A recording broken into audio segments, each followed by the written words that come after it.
All right, we are officially live. What is happening, everybody? This is the first live stream in a while, and as you can see, I have a panel here of different gentlemen, different creators, all in the men's space. You guys obviously know who I am, so gonna give a little roundtable, let everybody give themselves a nice little introduction to for the people that might not know who you guys are. Um, yeah, who wants to start? Well, then let me start. So, hi everyone. My name is Manuel Bolay. I am a men's coach and author, just like everybody. Not that everybody is an author, but everybody here is a men's coach. And I am from Austria. I've been in the space for almost over 5 years now. And by being in the space, I don't mean that I have established my business. I was simply in the niche, educating myself, learning. And I established my brand 2 years ago, which is under the name Holistic Manhood, in case you didn't know me yet. Me and Tino had some collaborations. Maybe you did see me on there. So, as I said, I'm from Austria. I'm 24 years old. I am engaged and I am a Christian. That's pretty much everything you need to know about me. And now I'm passing the word to the next coach. I'm Right. Ryan. I'm a dating coach. I have experience in masculinity, but considering my age and what I see a lot of men are looking for, I've kind of focused in on dating.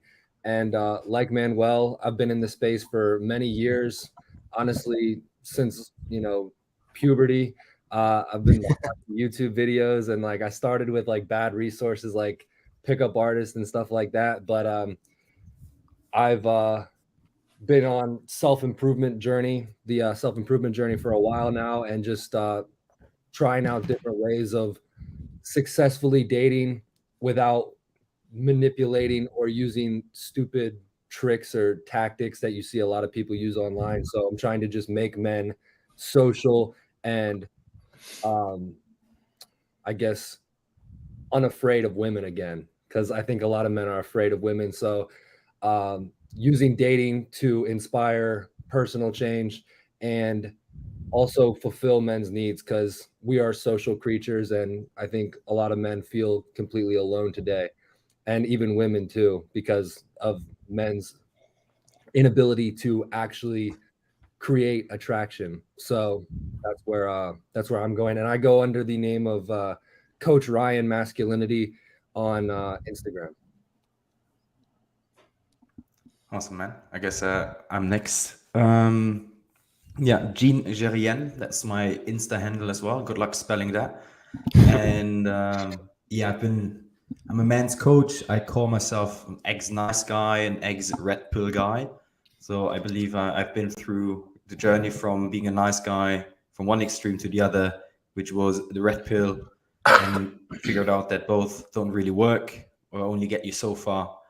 And that's why I've decided to sort of open my coaching school. I think I don't even remember, like a year ago or something.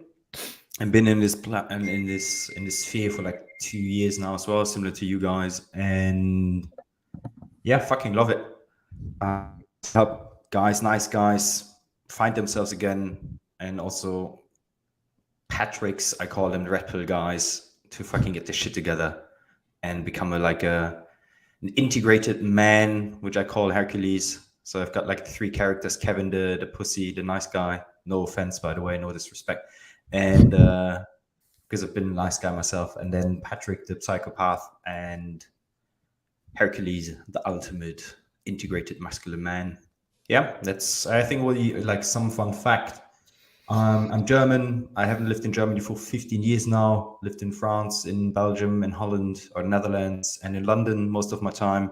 And now I'm living in Montenegro, and most likely leaving that country as well soon, and moving to Spain. Yep, that's it. That's me in a nutshell. And I love penguins. I mean, that's a fun fact. Love that. Love that. Yeah, if you guys want to check out all their content as well, I'll leave everybody's tag in the description and down below. We do have two more guests that potentially might come on. I know Ryan Colucci, I believe, is sick. He might not be able to make it. We have another guest, Joe, might come in a little bit later. So if you guys end up seeing another person pop on, that's just what happened. But yeah, guys, here's the panel we have today of the first official No Bullshit Roundtable. I love the name of that. And really, the goal with this is just to give you guys a fresh perspective on masculinity, self improvement, relationships, dating, and everything. And I think the beautiful thing is, of all the men on this panel, we're all from different walks of life, different experience, different age groups, obviously. So we all have different perspectives around it. And yeah, today I'd love to get into just like the the modern woman, which is kind of like the title of the live stream today, and just the issues that guys, I believe, go into when it comes to attracting women, relating to women, being intimate with them.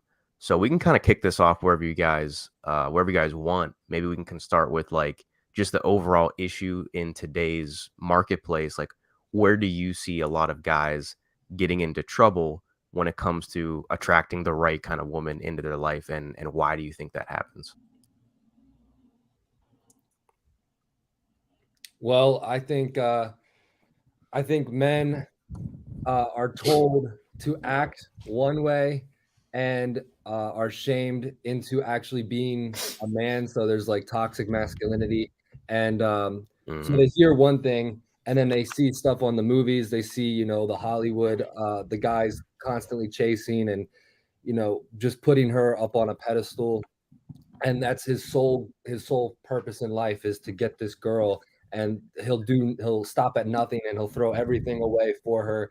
And so they see that in the movies, and then when they try to apply that in real life, it doesn't work because that's not actually how dating and attraction work. So men have just been kind of castrated from any real sense of masculinity. There are no rites of passage anymore. So men are just go from being boys to teens to full grown adults, but they don't really understand that there's a difference and that you need to start behaving a different way as you mature. So women are looking for real men, but these men are trying to do things differently than they're supposed to because of what they hear in the media and what they see in Hollywood, and it just leads them completely astray. So the women are unsatisfied and they're becoming more masculine because they're filling that vacuum. And then the men are like, why are these women so hard? Why do they expect so much? It's because these women they feel that that's the only thing they can do to feel safe anymore, is just do it themselves.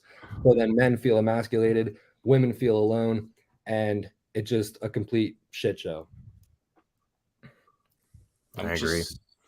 I'm just linking in right there, because you said the main problem with men isn't it, like, by the way, that we're starting this way, because I was about to say that we need to address the root cause of the modern dating dilemma, and the root cause are men. The root cause aren't women.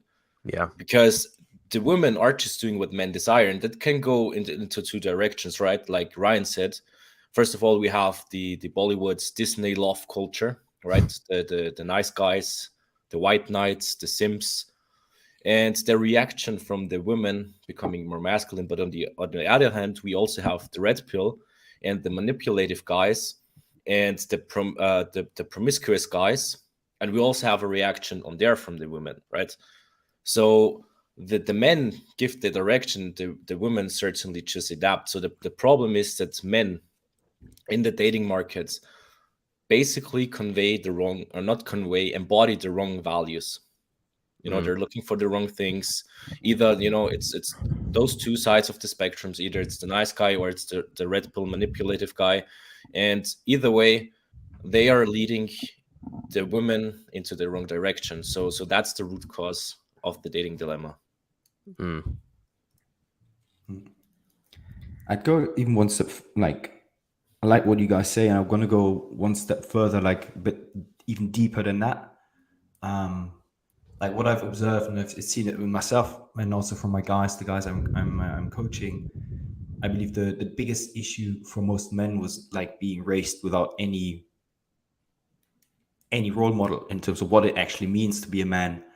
And I've read something very, very interesting, and that there's a lot of guidance on what it is to become a modern woman.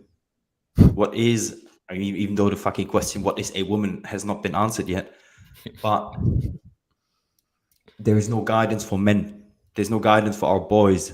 Like we've been, like our generation has been sort of forgotten, I think, or like those two generations, my generation and maybe my father's generation. So that is one issue, the constant attack from media on masculinity. Like it goes even as far as in the UK, like if you're assertive and confident, that is labeled as toxic nowadays. It is a disease. Yeah, like that's fucking insane. And so we have a lack of guidance for our boys and men. And then the guidance they get, as Manu said as well, is just absolute shit. You literally have like the red pill guys like hating on women and trying to play games, and then you have the nice guys who are simply feminine men. And I feel like this lack of proper guidance is just causing an absolute shit show, as Ryan said. So like I think like the biggest thing for me is the absence of strong role models, strong fathers. That is sort of one of the biggest dilemmas I think most men have faced, and I think that's why Andrew Tate got so popular, because he was the first one who just generally said like, "Get your fucking shit together." And unfortunately, his character went a bit too far.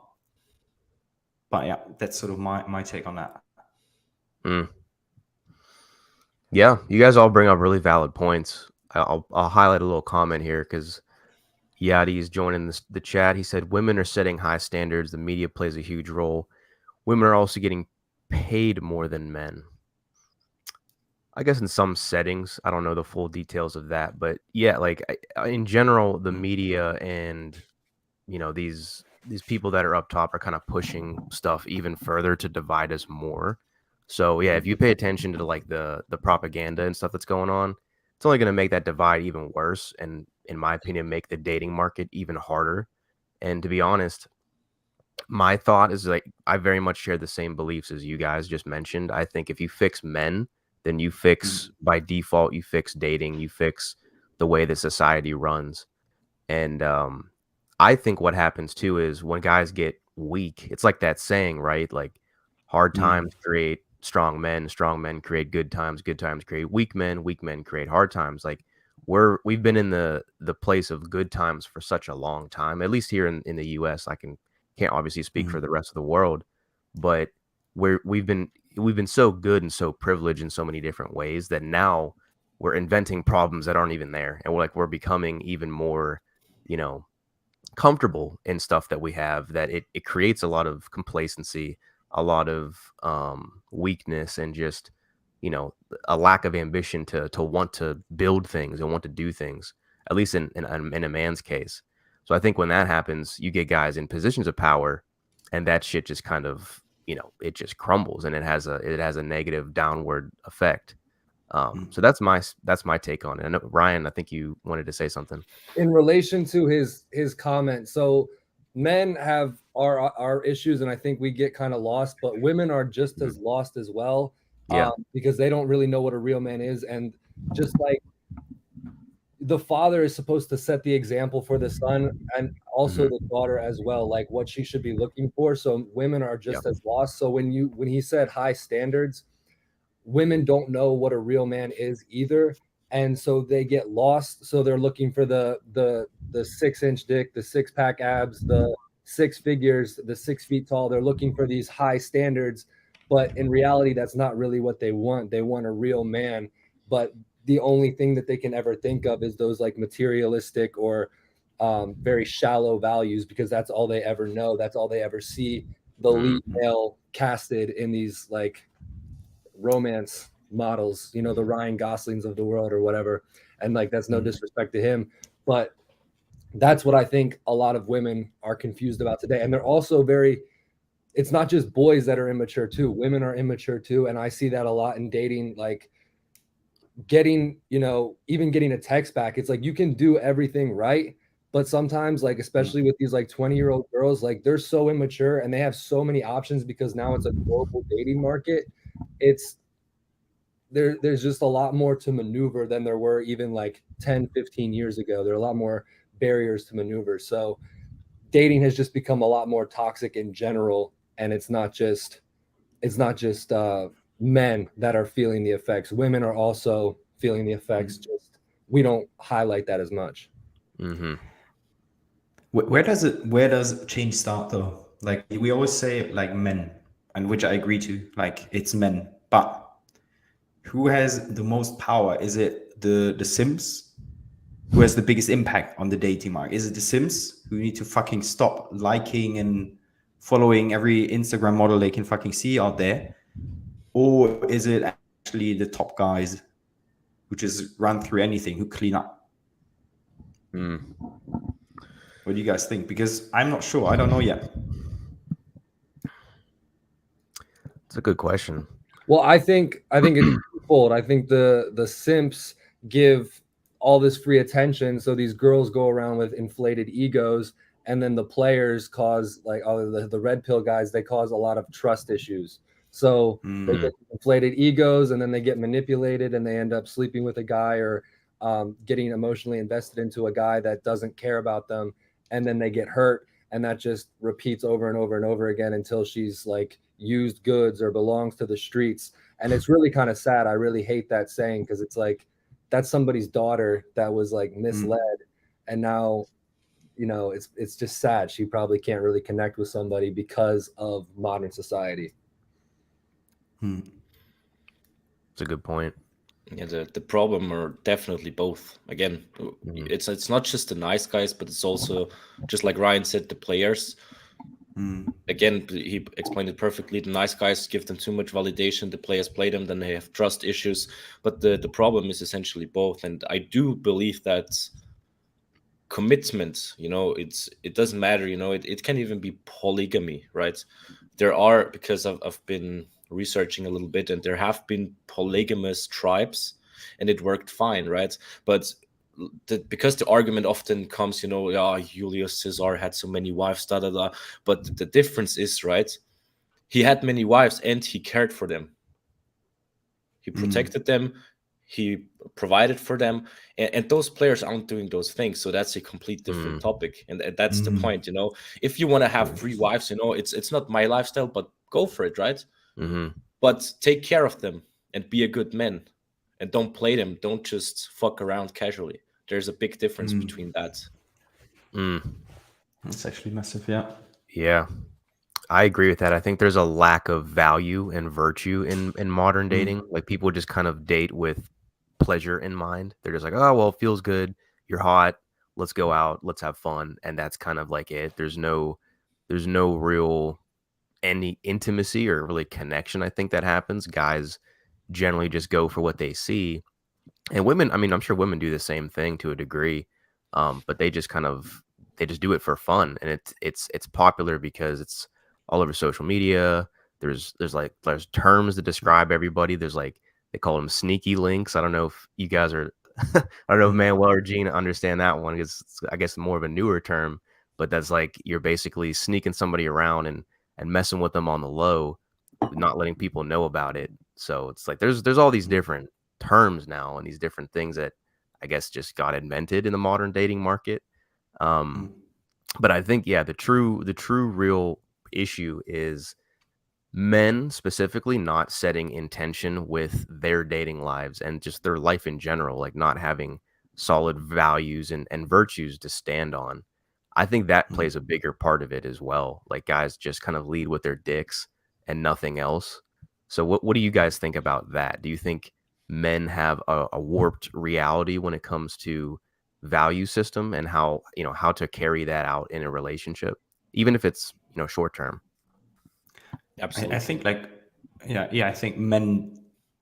I was like, while you guys were talking, I was like looking back at my younger days as a bartender as well, and things I've seen, observed about both genders. And in my point of view, there are only 2. Just want to state that clearly. And like, I feel like, as Manu said, we have a complete lack of morals and virtues anymore. Like, if it's almost like a bonobo society. I've read that in a book. And I believe that most people nowadays, especially most men, they live a life of quiet desperation, I believe it's called. And they just numb their pain. Instead of healing it, they fucking put a plaster on a wound that needs surgery, actually. And they numb it through alcohol, with alcohol and video games, yada, yada, yada. And then they feel so empty that they try to fill that void with just casual hookups and sex. That's why the red pill community, I believe, is so popular now. And I believe I think it requires a lot of strength. It is more difficult to live a life of virtue and morals and principles, but it's also more fulfilling. But how we can initiate that change, that is a very difficult question, because you have to pick them up where they are, right? They're in a very low conscious state. They're like, I think there are 5 levels of awareness, and they're like, I don't know, fucking Patrick is a level 1 or 2, you know? And so maybe 3 at max. So you have to pick them up exactly there and tell them that, educate them how beneficial it is to live with principles. That's sort of my take. I think we live in a sedated society. So 100 years ago, there was no climbing the corporate ladder. You started your own business, or you went out and just gave value and you put food on the table. So today, men, they go to college or they go to the workforce, and then they just join some company, but they don't, their heart isn't into it. They're just getting a paycheck. And then to feel some sort of, I guess, zest for life, they turn to, weed, alcohol, porn, whatever the case may be. They turn to something to make them feel better in the short term, but it doesn't feel better long term. So they don't have any reason to have principles. Like, their company has principles and they just fall in line. So they don't actually believe in anything themselves. And I'm 23, and the amount of people that think I'm like 27, 28, just by the way I behave, because I am doing my own thing, like I'm running my own business, is like kind of astounding. People think I'm so much older because I act so much more mature, because I am putting myself out there, putting myself on the line, and I do have my own principles and values in place. So people are kind of taken back by that. They don't really understand how I come across like that. And it's because I am doing my own thing. I'm not just like sedated into like the corporate world or whatever, what have you. So I think that's a big reason too. Guys they think they just need to put money on the table and then drink beer with the boys and watch football or soccer or whatever the case may be. And that's all they really have. That's all they really know. That's a fair point. I think I like what you said about the sedated society, because I think truly, when it comes down to it, men have, and I've said this before just on my channel as well, like, when you don't have intentions behind your principles and your standards and the way you live your life, it's just naturally implemented in you from outside sources. So that could be like the media, the news, your friends, your family, the way you were raised. Like, it just kind of trickles down. So I think if you're not intentional with setting some certain values in your life, well, they're just naturally put there by other people, which is why I stress all the time, like, guys need to be comfortable being alone, because that alone time will help you formulate like your identity. Like, what do you stand for? What are some of the principles that you live by? What is important to you? What isn't important to you? And I think the issue is that if we spend so much time with our friends and people all the time, and I'm not saying to never be social, you should be. I mean, obviously human beings are social, but if you spend nonstop hours of the day always being involved in other people's, train of thought, other people's perspectives, it's hard to formulate your own, because you're just following the pack. Essentially, you're not being a leader. So I think that plays into it too. Like, guys not even knowing who the fuck they are. Like, they don't even know the first thing about themselves, and they just adopt this identity because of the people around them. It's a great point, actually. And I think like Yaidi, I'm so bad with pronouncing names, but he just I think asked a question related to that. And if you don't mind, I want to pick that I believe up. he did. Yeah, he said, are men setting high standards as well in terms of dating the hottest girl out there? And I think it perfectly matches what you just said. Mm-hmm. Number one, and what also Manu and Ryan said before. First of all, because of Walt Disney and Bollywood and whatever, men do not have the wrong standards. And then because they do not know who the fuck they are and what they want from life, they live without intention. They don't set any standards at all. And I believe that's where the problem actually starts. Like if you look at girls or like women, they have like a fucking whiteboard of like, it's like a fucking book of criteria that a man needs to fulfill in order to be able to date them or sleep with them. And if you look at a guy, he's like literally one criteria: tits. Right, that's it. And Big ass. yeah, exactly. Right? It's like it's literally like a list of 2 or 3 things, and that's it. But it shows that there's a lack of intention. Like, man, like there's a lack of substance. Like if you can be easy, if that is all you need in your life, bro, like ask yourself a question, like are you settling? Isn't there a bit more to life? Like, I don't want to like sleep with a woman who doesn't fulfill XYZ criteria. I've done that and I felt shit. It feels empty, and you're like disgusted the day after. You're like, what the fuck have I just done here?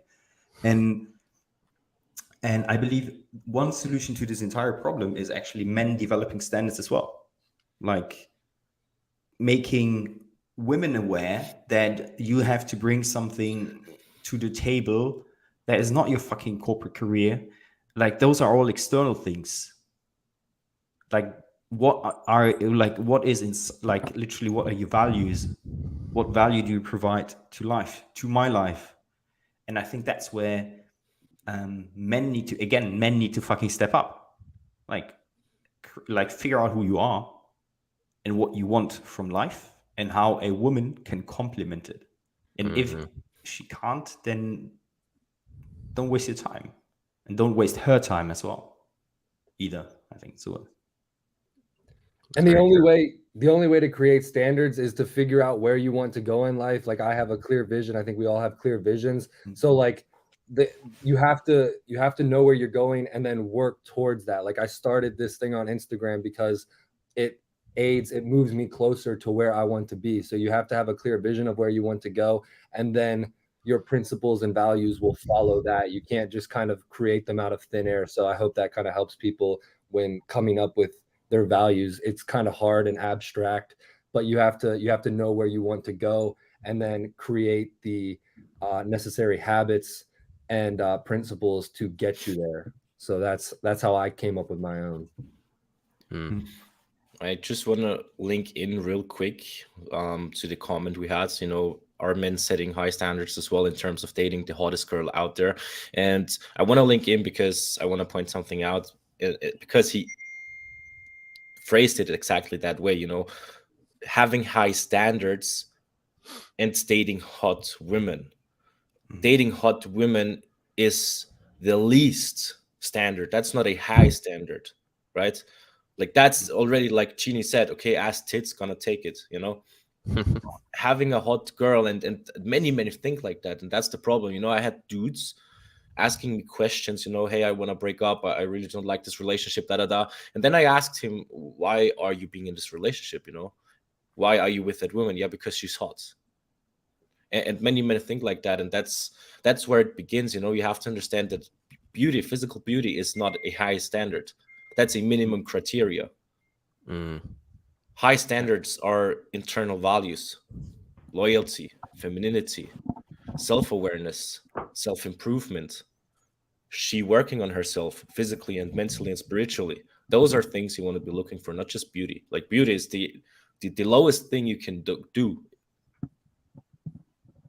When you stop qualifying on beauty alone, that's when you start to get the beautiful girls. It's ironic, but like when you don't really care about her beauty, when you just kind of almost take that for granted because you're looking for more than that, then that's when the hot girls are like, oh wow, he doesn't just like me because I'm pretty.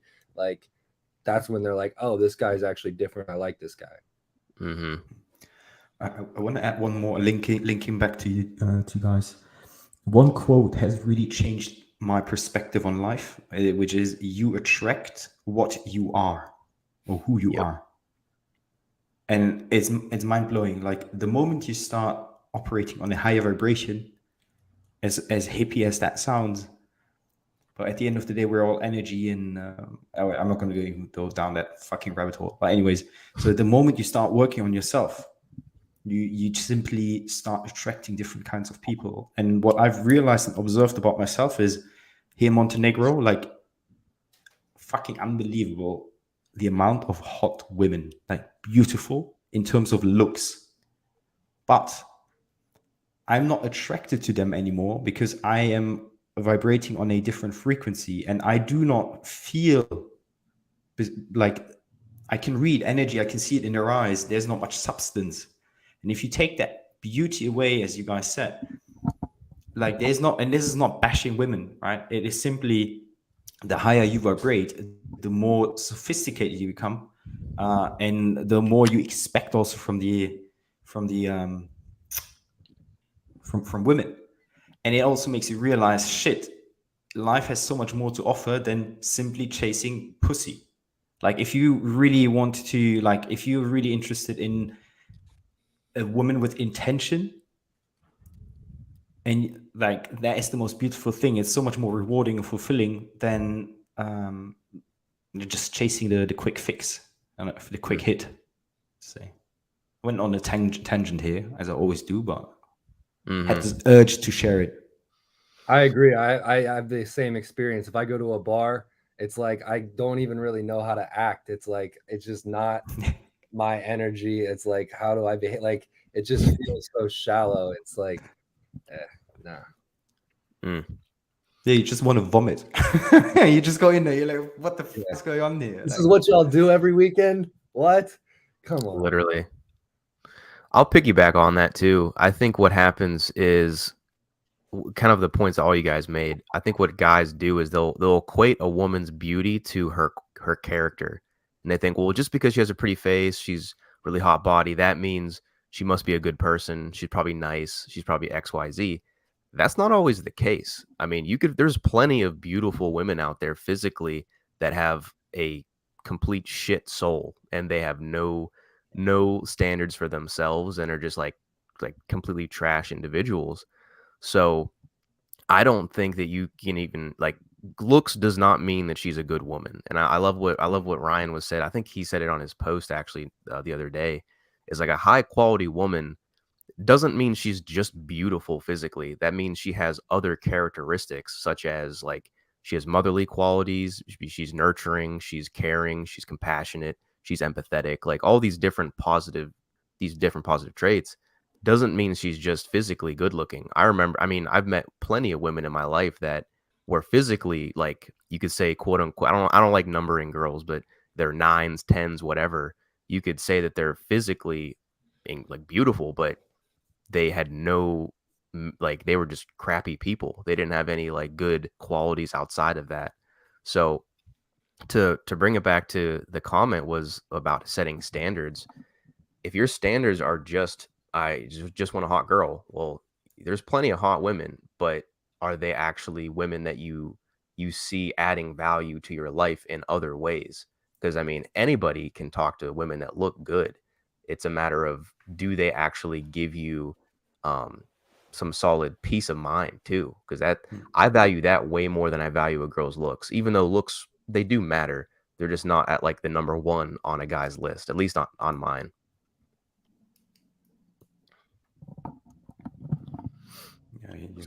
Absolutely with you.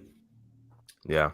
One thing I've noticed about Red Pill, and kind of like in relation to what Gene was saying about energy, is they talk about women as if they're subject to their most biological urges, like hypergamy or whatever.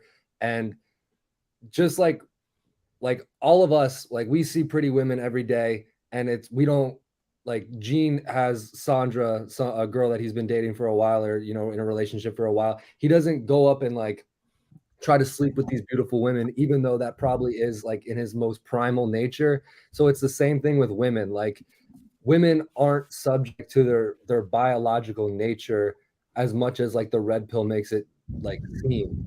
So like that's that's another thing too. I think that people need to understand is like, just like men can overcome like their most primal instincts and be better than that, so can women. And so the red pill treats women as if they're just like mindless and they just go where like the most value is. And that's just not true.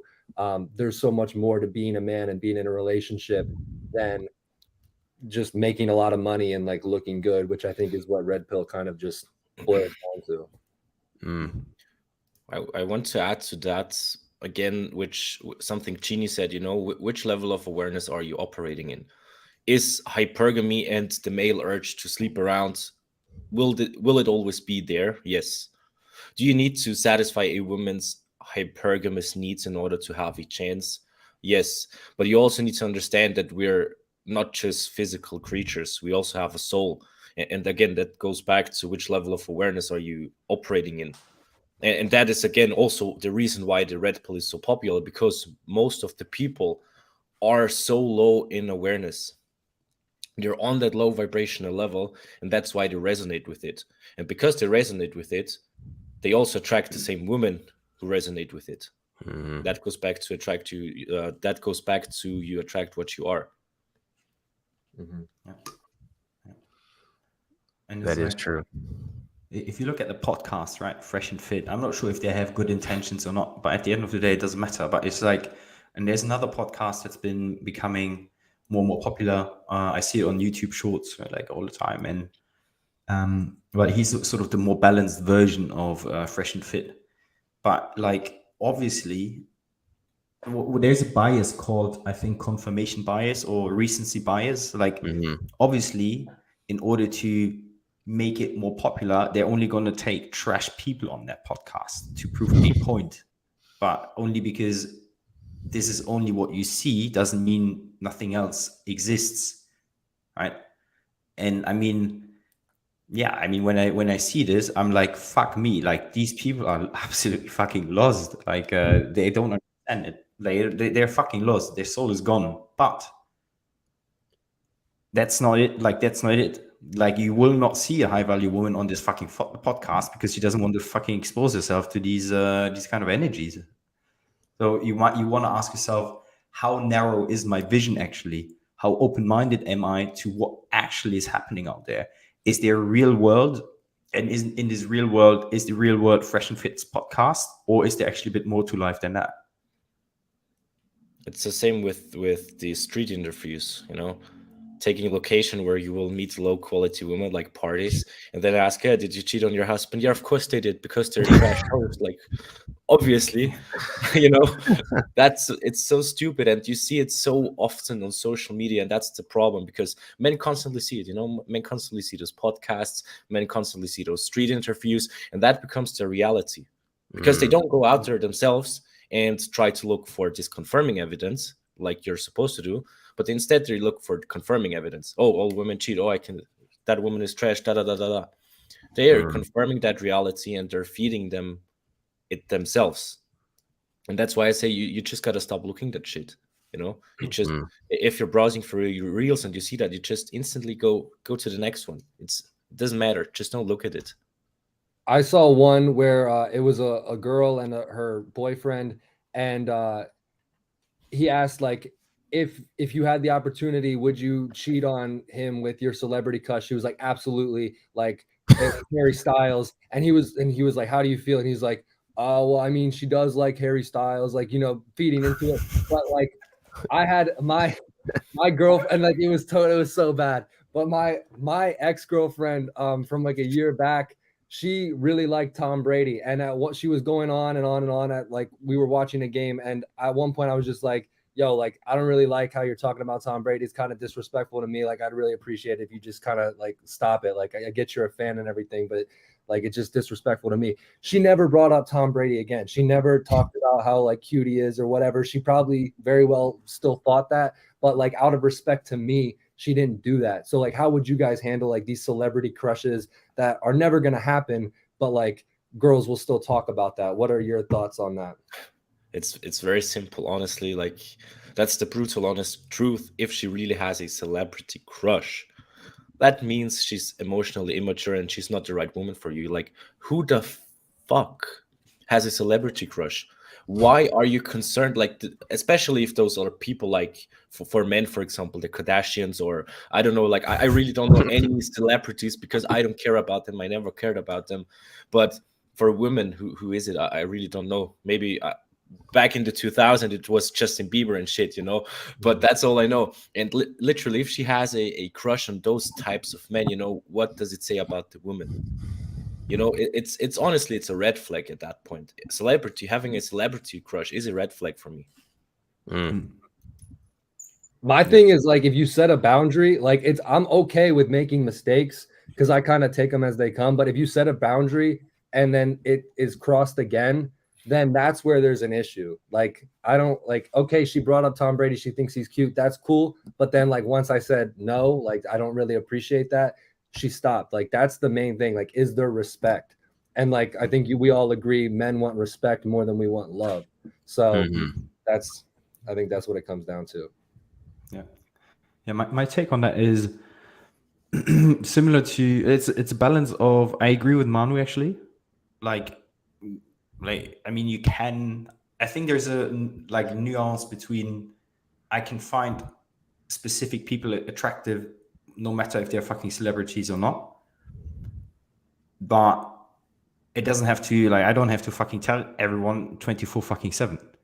So I have this, like, the way I go with Sandra about it is, I actually, instead of sort of shying away from that, I'm okay if, like, I tell her, hey, have you seen that couple? They're quite hot, you know, they're quite good looking. And that's it. I'm not saying, oh, she's fucking hot or he's fucking hot, but it's like sort of this, it takes away a bit of pressure, but it's also like there's a respect of admiring beauty outside, because I don't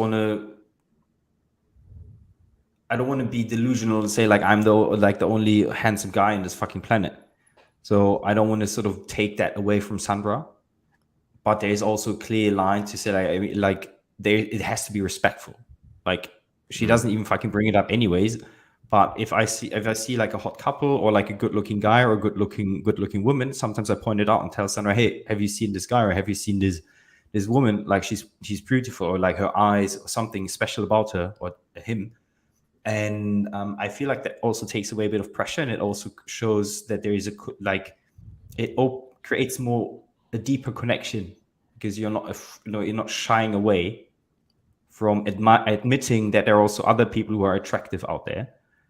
But I agree, like, you have to set respectful boundaries, and like celebrity crush, yeah, like, it says a bit about you, I'd say, as Manu pointed out. It's like a security thing. If you're okay to say like, yeah, they're attractive, then you're not worried about it. You're not denying it. If you denied it out of fear, then that's a big issue. Yeah. I want to quickly link in there, because what Chini said, and that's something I want to point out. You know, we got to accept the fact, obviously, that your girlfriend, your fiance, your wife, whatever, is going to find other men attractive, just like you find other women attractive. And like Ryan and Chini said, it has to be on a respectful level. And I'm pointing this out, that you need to be aware of, that she's going to find other men attractive. You know, we all know that. I also know which types of men my fiance finds attractive, and I'm pretty sure Chini knows also what types of men Sandra finds attractive, because it's speak about it, right? And that's something you have to understand. And I'm pointing this out because, again, Disney love culture. Oh, you're the only one. You're flawless. You're so perfect. I only love you. I have only eyes for you. And all that bullshit leads to those wrong beliefs. Like, you're not the only guy out there. You're not the only attractive guy out there. Yeah.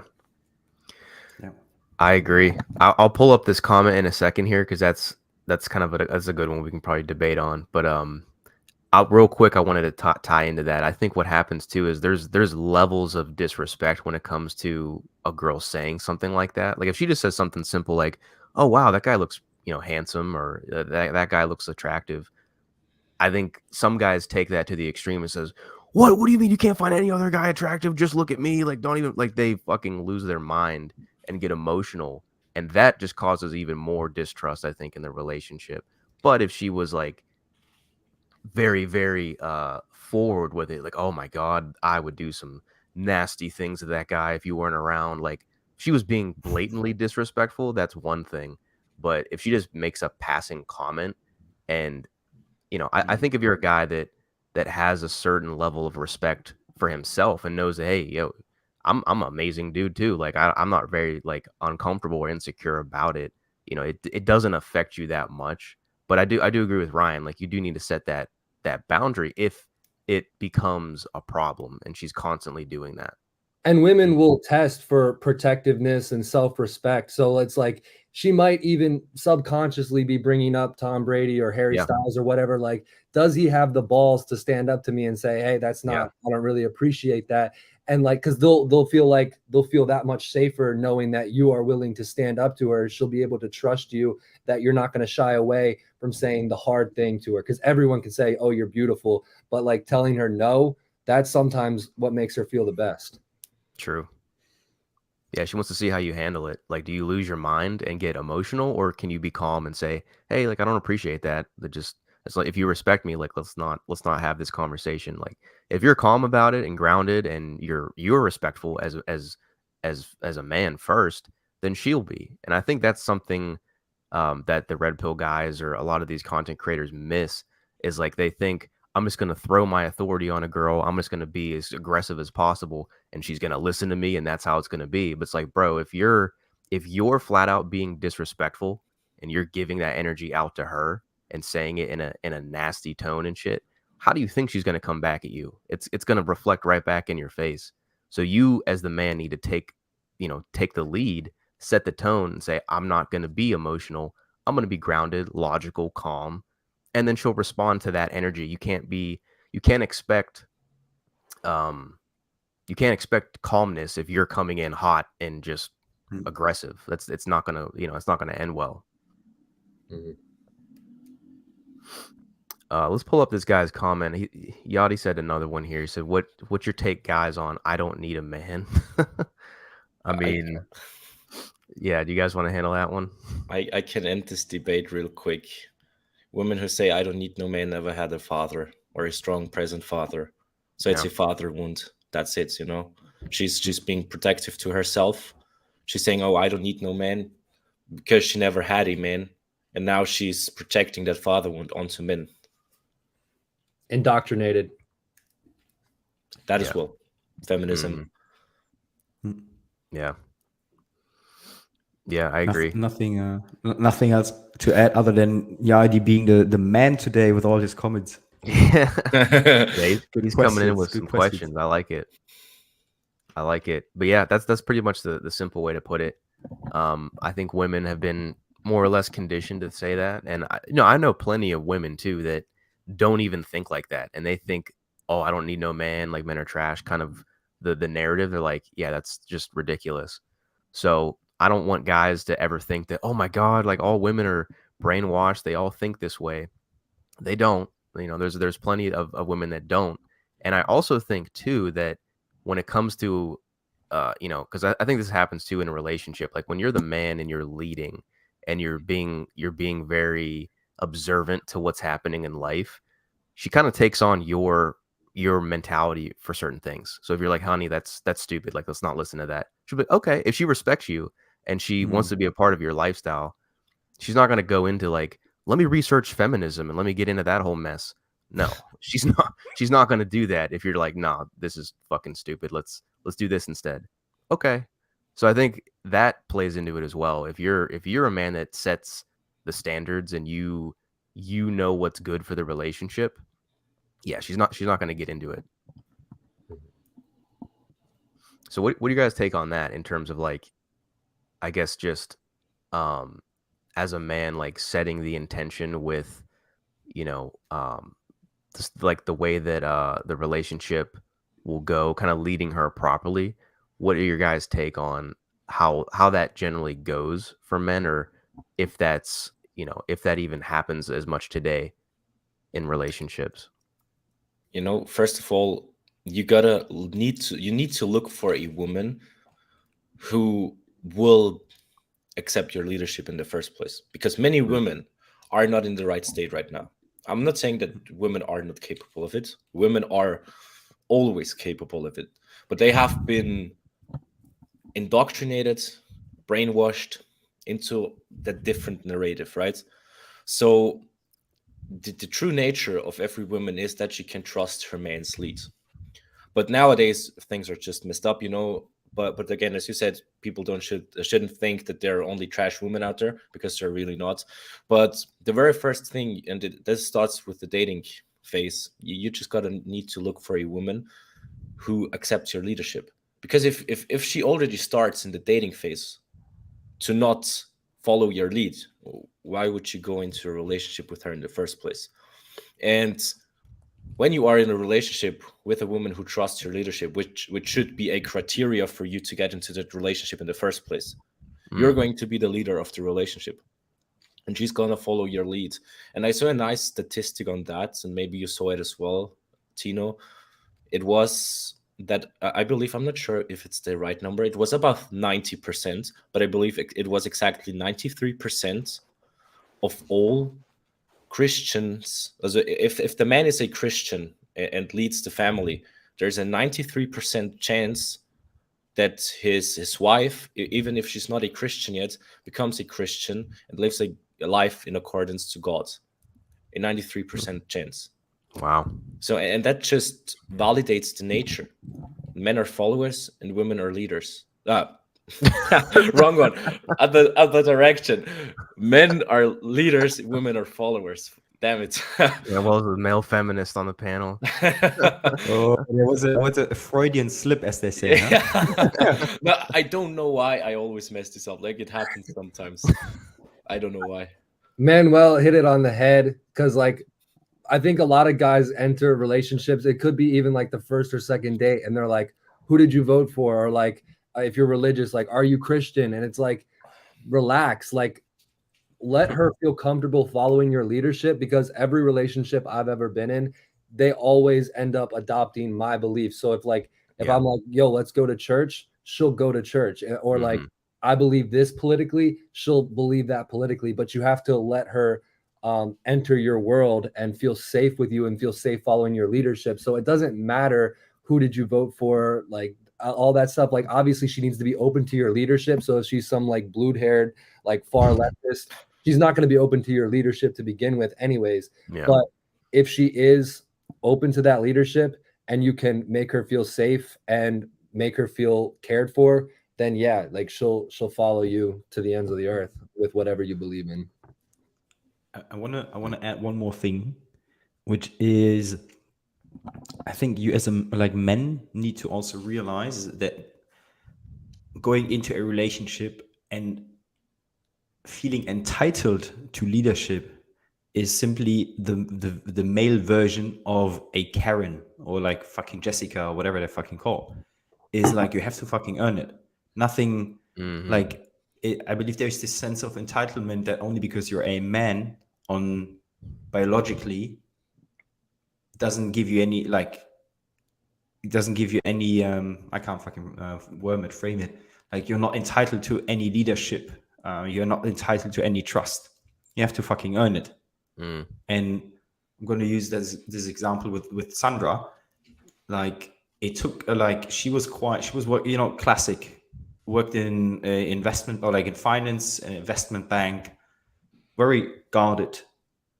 And I also made a mistake in the beginning. I wasn't really attracted to her. So it was more like a bit of casual dating. And then I behaved a bit like a Patrick, right? And that was the beginning of our relationship. And then she just said like, "Fuck you," show some fucking respect. And she broke up, and then she reached out like a year later, and we sort of started seeing each other again. And she was very guarded, because I hadn't earned that trust again. So I had to build back that trust with her.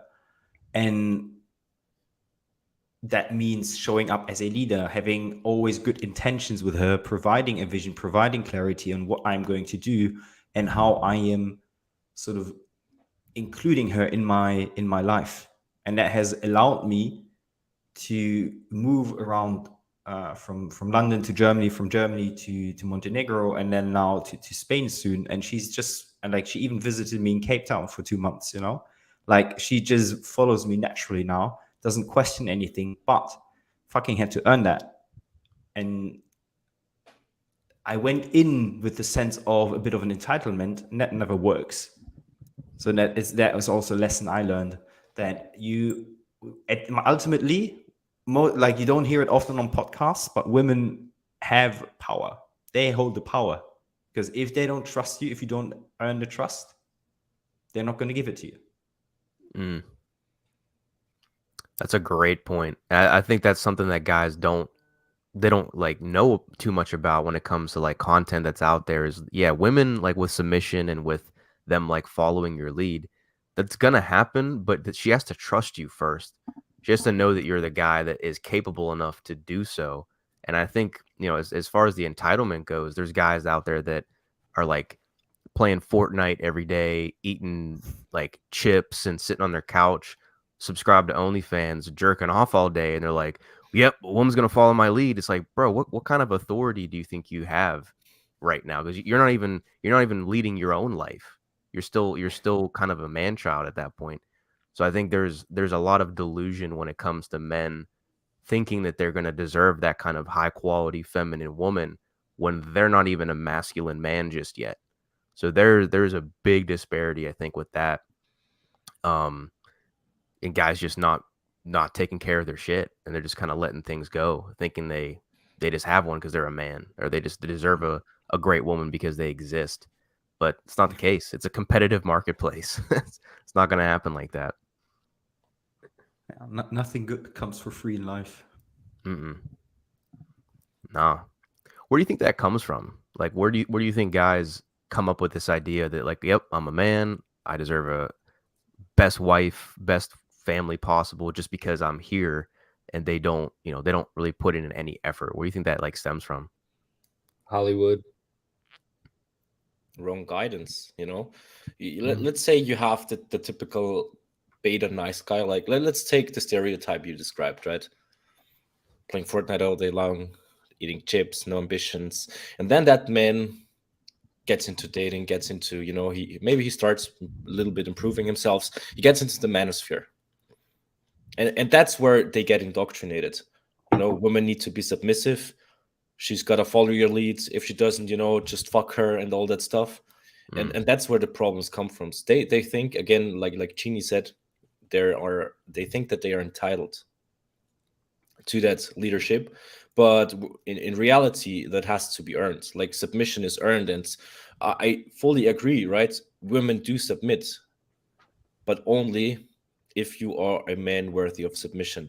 Only if you have demonstrated, okay, you are a good leader. And that begins, because let's take the red pill again. I do believe that many men who get into the red pill don't lead in an honorable way, not in a virtuous way. They lead in a selfish way. They want to have the benefits of their leadership.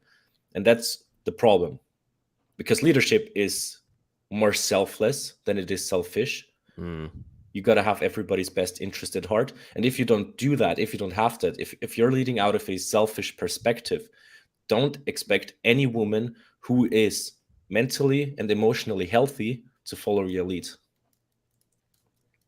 I see leadership as like an offering. So it's not the carrot or the stick. So like the nice guys try to give the carrot, like compliments or the money or whatever. And then the red pill guys try to use the stick, like, do this or else. So like, I'll fuck your friend. And it's like, no, it needs to, you offer, like, almost like you're offering your hand. You offer leadership, and then she takes it once she trusts you. And then you go on your way. And like you said about leadership being selfless, that's very true. Like, I think a lot of red pill guys like the idea of power almost for their ego. Like, I'm the leader, like what I say happens. But like, if she's better at you, like, let's say like cooking, and your guys are cooking together, call me a sexist. But if she's better at cooking, like, you can say, okay, what should I do now? Like, you can lead by letting her like tell you what to do. So, okay, like, I'm not good at cooking. So like, what should I do? How do I cut these carrots? How do I do XYZ?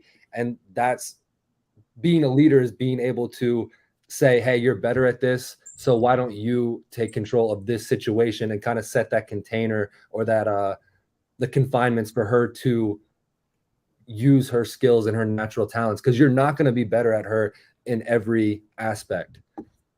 So you need to be secure with yourself and understand that. You delegate. There's one thing I wanna add to that. So I to your question earlier, like where does it stem from? I feel I agree with Manu's comment, like it's coming from the red pill, like fresh and fit, like, oh, women need to submit, blah blah blah. But there is no, like, without really telling men, like, you have to level up, you know, like it is what it is. You have to work on yourself. If you're not worthy, then you're not, like, why should she fucking submit to you? So I think it must be the indoctrination from the red pill.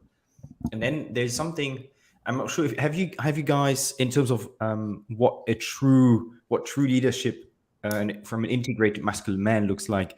I want to give an example. Have you watched 300? Good ass movie.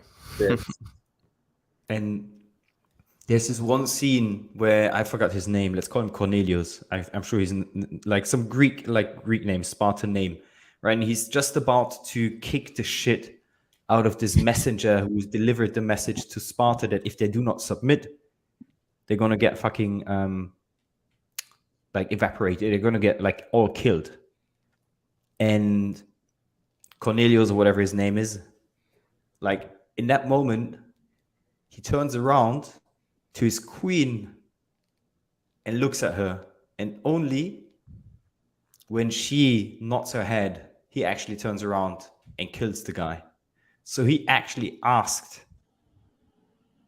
her for advice, and that is, I believe, that's true leadership. Like, your woman, if she is high value and if she's your partner, she is your queen, and the king and the queen take decisions together. They support each other. Because I think in the red pill community, and I got this wrong at the beginning as well, leadership doesn't mean, and as Ryan said, leadership doesn't mean that you take all the decisions, that you that she doesn't have to say any, like, what's the saying, like she doesn't have any power. I believe true leadership means that decisions get taken and you have sort of a war, like a king queen debate, so to say. Yeah, I think there's a level of leadership that, like, good leaders know how to listen. Good leaders know how to take feedback and criticism well from, you want to say, people below them, or just like other individuals. I mean, I'm sure that you guys have had experience with this, but in 9-to-5s, for example, there's always managers that have that power trip that tell you, go clean those boxes, go scrub this shit down, and then you hate them for it. Because at least I always did, because I would cringe when somebody told me go do something, do XYZ, and I'm like, you're not doing any of this. You want me to do it though, which anybody could do. Like, you could do it right now. The time you took to tell me to do it could have been done. So that, to me, is the same kind of dynamic. I get pissed off when that happens. That's more like a controlling type of dynamic, because you're being a dictator. But if you notice too, the best, I mean, in those environments, there's not many of them, but I've had managers in the past who would come to me and ask me questions. So what do you think about this? Or they would like help me clean and do it with me. I respected them way more, and I would actually listen to them. It made me want to work for them, because I could see that they valued what I had to say. They valued their employees. I think it's the same way in like a relationship. If you go into that thinking she's just my servant and to do whatever the hell I say, whatever I want, well, you're going to have a dictator slave kind of dynamic, which obviously isn't healthy. But if you go into it thinking she's my complement, she's there, she's my helpmate, support system, I think you have a lot easier transition into be like, all right, what does she think about this? It might not, it's not, I think guys hear that and they might be like, oh, you're letting your woman make all the decisions. No, you're just getting her input. And I don't think there's anything wrong with that. And you have to enter a relationship to give. I know Corey Wayne talks about that a lot, and both of us have watched his stuff a fair bit. But you have to enter it to give. You're not going in there to get sex. You're not going in there to get companionship, to get a family. You're going in there to give. So give your leadership and give your attention and your direction willingly and like gleefully. Like, you need to see what you offer as a man as a gift, not a burden. So once you start to do that, then you'll start approaching the relationship in a different way, and that will make her feel so much better that she will want to give in return, because again, men are the leaders of the relationship. Absolutely. Leadership is not tyranny. That's something you just have to remember. Like you said, men have the wrong idea that they can't take into consideration their girlfriend's, wife's, or whatever opinion, because they make the decision, and they do make the decision. But if there is uncertainty, you know, what's wrong with seeking advice? And that goes back to what Ryan said already. She will know things better than you. You're not perfect. You don't know everything. And so why shouldn't you take her opinion into consideration? Like, she's your helpmate in the first place. And you take that opinion into consideration and then make the best possible decision for everybody. Facts. What's up, Joe? Hey guys, sorry for the delay. The time change kind of threw things off a little bit here, but happy to be here and happy to jump in whenever. So I'm just listening to the awesome content you guys are putting out. Yeah, man. Yeah, we were just kind of talking about leadership and the difference between like controlling tyrannical type of leadership and more of a servant type of leadership, which is like basically the dynamics of like a man taking input from his woman and, you know, kind of hearing her out, as opposed to being like, do XYZ because I said so kind of thing. So we kind of all gave our points. If you wanted to just kind of chime in on that real quick and, you know, give you know, one of the topics that's really been hitting me hard on that same path is just kind of how we lead kids listen to, you know, 10% of what you say and then 90% of what you do. Well, same thing is in a relationship, right? So the woman's going to watch what we're doing, how we're acting, how we're being. I think when you really look at like the dating world and kind of the red pill community, what some of the areas I feel like they almost got lost a little bit. And I was exposed to that when I was a young man, you know, reading the game and all these different things, was they were trying to make you appear less needy, more like a leader by using these different tricks, right? But once those tricks wore away and the girl really saw you for you, it's kind of like, okay, well, you know, what are you doing here, guy?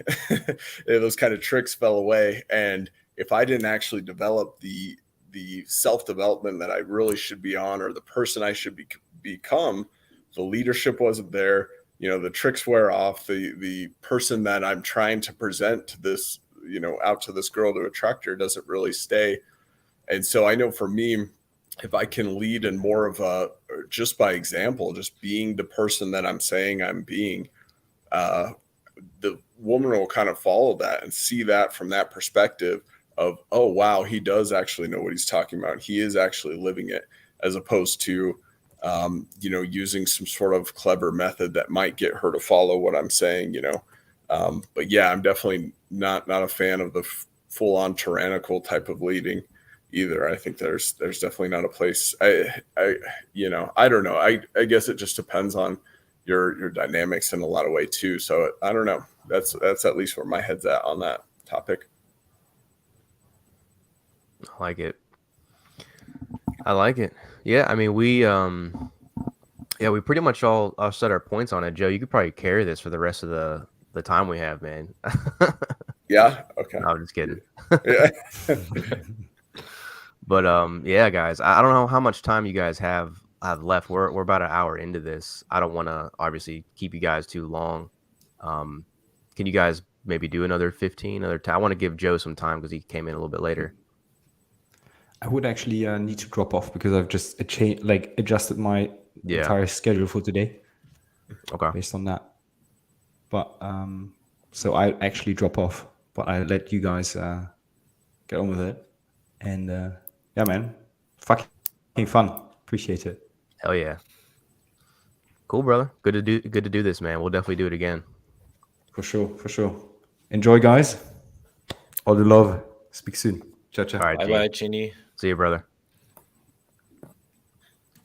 Sweet. So how about you guys? You guys still good for a little bit, or you guys got to bounce? I got time. You got time? Works for me too.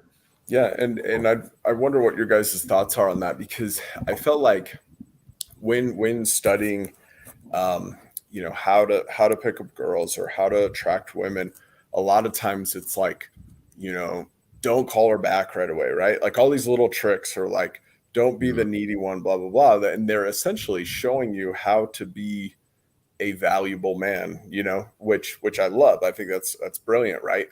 But in a sense, if you become a valuable man, you don't need to do those tricks, because those tricks will literally start happening anyway.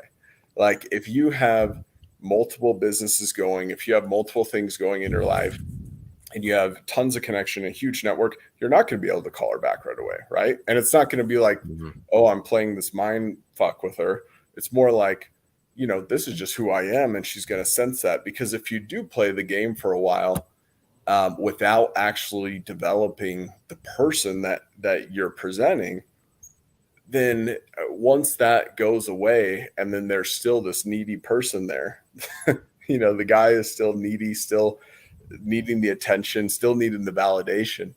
I think that it kind of defeats the point. So it's almost like going back to the root of, okay, developing a guy who literally has all of these things going for him. And then from there, all of the tricks just kind of fall into place anyway, because that guy is going to be less available. That guy is going to have more confidence. That guy is going to have better frame, you know, all these different things. So that's at least my observation, because I've been studying a lot in the red pill community as of late. And I don't know what your guys' thoughts are on that, if that aligns with kind of where you guys are at, or what you guys have discovered as well in that. But yeah, just from me bouncing around from podcast to podcast over the last couple months to really get what this kind of whole thing was about, that was one takeaway that I saw more on the kind of pickup artist side and those type of things. What are your guys' thoughts on that? Well, The problem is, right? Go ahead. Okay. Yeah. So real quick, especially like younger men. So I'm 23, but like I feel like a lot of like the college kids. So there's not really a minute or two that we don't see a notification. So unless you're like in like the middle of like a game, like a football game, a baseball game, or whatever, even if you're at the gym, like you will see that text probably within the first 5 minutes of it coming in. So something that I had to kind of learn is that it's okay to continue what you're doing and not get right back to it, because I don't like having the notification on my phone. So when I was younger, I used to respond right away all the time.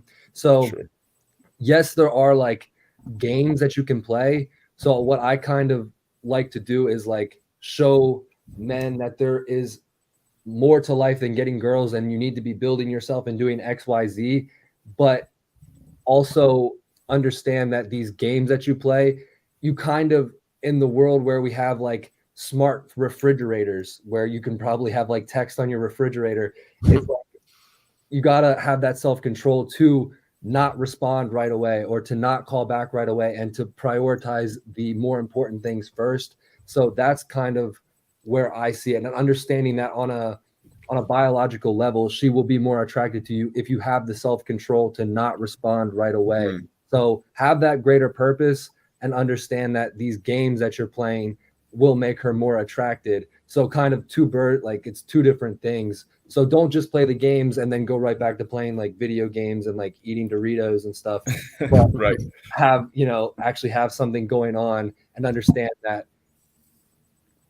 those tactics and stuff will actually make her more attracted, and don't feel guilty for not responding or feel like that's not the right thing to do. Like understand that's okay. Yeah. No, that makes sense. Actually, that's a good way to put it, because I almost feel like if it's not presented in that way, it just turns from, like you said, just kind of the tactic itself is the only thing. But you're saying like, okay, there's a tactic there for sure. And just biologically, a woman will like to chase with that tactic a little more, or they'll get freaked out if you're too needy and too quick to respond and blah, blah, blah. But at the same time, still be building that life and stuff. So yeah, that's actually a really good way to put it. Thank you. Something I want to add is the problem I have is, like I always say, that if you need to fake it, if you need to use those strategies, you shouldn't be dating in the first place, you know. And the problem is, men are so focused on the short term. Men are so needy and chasing that short-term pleasure. They still do, even if they think they don't. But if you're chasing those women, and if you need to apply those strategies because you haven't made yourself the man yet, you're chasing pleasure, and you're not patient enough. And then you have comments from men, so, oh, but I can't just go celibate for 2 to 3 years. Yeah, why can't you? You know, what's stopping you from going celibate for 2 to 3 years? Like, that's not even long. That's literally just a few years of your lifetime. And that's the problem, you know. They want to have the reward, but without putting in the work. So they're faking it to get there, but they only can get there with a short-term mating strategy. So they only can hook up, they only can, you know, because as you said, eventually the facade will shatter. Eventually she will see that you faked it, you know. Then there's incongruity. You're using those strategies because you learned it, and then in person you still radiate that needy energy, that insecure energy. And she will notice it. She will notice that incongruity, and then the attraction will die in the long term anyway. So the best approach, honestly, is just to go celibate and focus on building yourself as a man. It really doesn't take long. You can literally achieve the greatest success. You can quit your 9 to 5. You can become a full-time entrepreneur within 2 years if you fully dedicate yourself to it. And then you don't need to fake it. Then, like Joe said, then you're busy. Then you're doing those lives. Then you're going on a call. Then you're working with clients. Then you're writing your book. Then you're doing content creation. Yeah, I like that. That's a good point. And I look at my my life as kind of an example of that, because, like I said, I was exposed to like the game when I'm not a bad looking dude. Like, I had no problem, you know, talking to girls. I'm tall, whatever, all those different things. But I could attract them for a small period of time, but then they kind of like saw who I was like this like young dude who literally had like nothing going on in his life and just kind of like, you know, wanted to party basically. And they're like, ugh, you know, they would kind of get turned off. And then of course I'd get a little heartbroken. But luckily I had the game, so I could go pull another chick, you know, or whatever. But it was like kind of this nonstop cycle. And then I did actually go on a path of kind of self-development. I really studied meditation, kind of went more celibate, wasn't really connecting with girls, and spent a lot of time in that world. And then once I kind of came out of that, it was like everything kind of flipped for me. So I definitely align with what you're saying as well, Manuel. But then kind of coming back into the dating world a little bit, having some of that knowledge was helpful for sure, because I was like, I don't know. I think if you're so pure with everything, they're going to kind of pick up on like the quick responses and quick neediness. So I think having a little bit of that just in the back of your mind is not a bad thing. But I had developed such a life that at that time, I literally just didn't have time to connect all the time. It was just kind of like, okay, I've got to put this person on the back burner because I got 5 notifications already, you know, because this client's reaching out, this person's reaching out, this business contract I'm trying to do is trying to, you know, so this girl, she's just going to have to chill for a second. And then when I was in that mindset, it kind of, I would text her back and be like, hey, sorry, I was putting together this real estate deal or something fell through in my business, blah, blah, blah. And now I've got a cool story to tell her. And she's like, oh shit, this guy's actually doing some stuff. You know what I mean? As opposed to just kind of like playing it off. But yeah, man, I think these are all really good insights here from you guys. And I like where your head's at there, Manuel.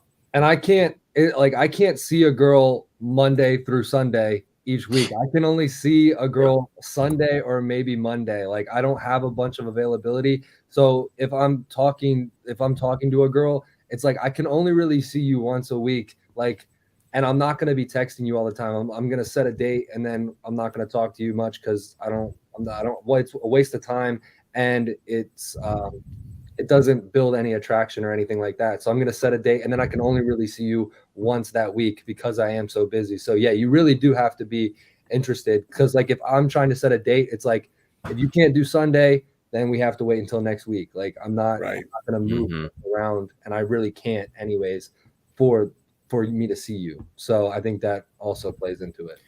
I bet too, at your young age, to have that much stuff going on in your life, it's probably a huge trigger for girls to kind of like be attracted to you, right? Because if they hear that, you know, where every other guy your age is like, sure, let's hang out tonight, you know, we'll Netflix and chill for 9 hours. Well, and you're like, hey, I got too much shit going on. They're probably like, oh, I like this guy.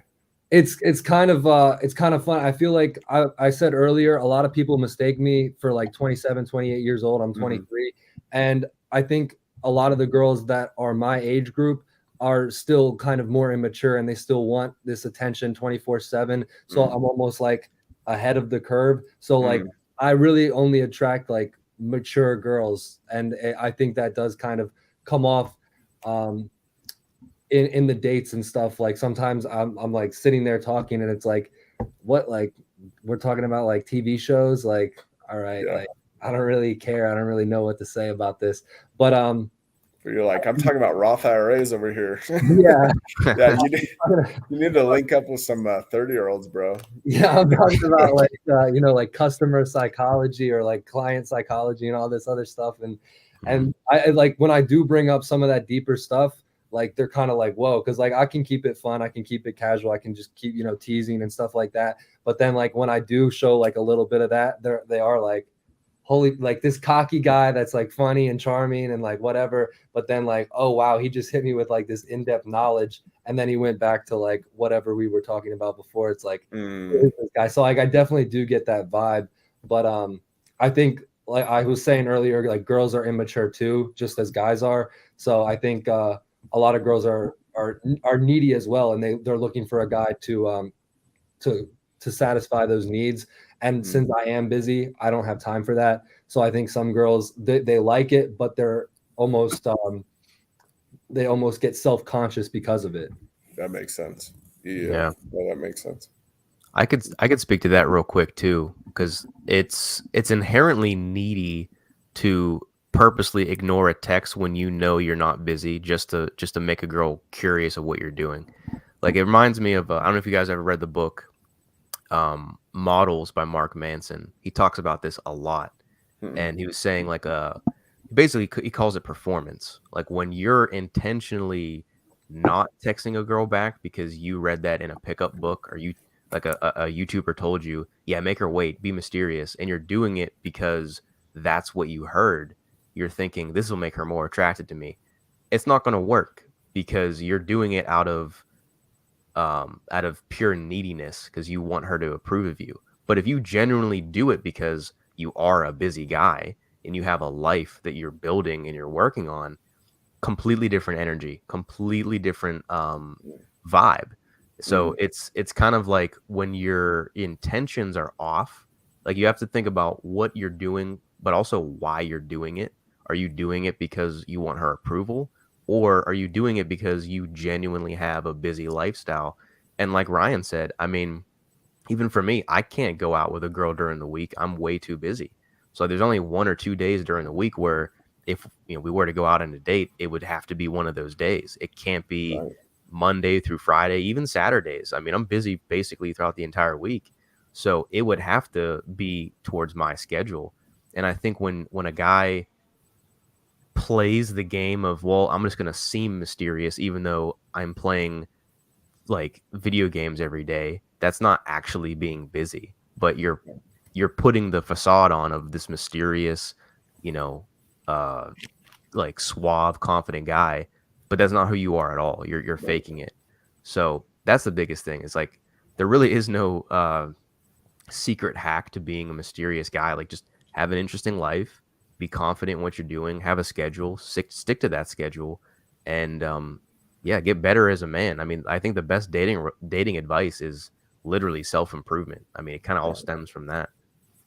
Yeah, that's definitely where my head's at too, because it's like if at the end of the day, the goal should not be the girl, right? The goal should be purpose, should be finding out what your genuine purpose is in life, because the girls will come and go, but if you've got that purpose and you know who you are, that's going to end up attracting. It's almost like, I love the biblical idea of seek ye first the kingdom of heaven and everything else will be granted unto you, and he's basically, Jesus is saying in that, he's like, you're looking for women, you're looking for money, you're looking for all these different situations. He's like, seek ye first the kingdom. Well, the kingdom of heaven being within us, to me, is self-development. It's working on yourself. It's finding your purpose. It's aligning with that mission.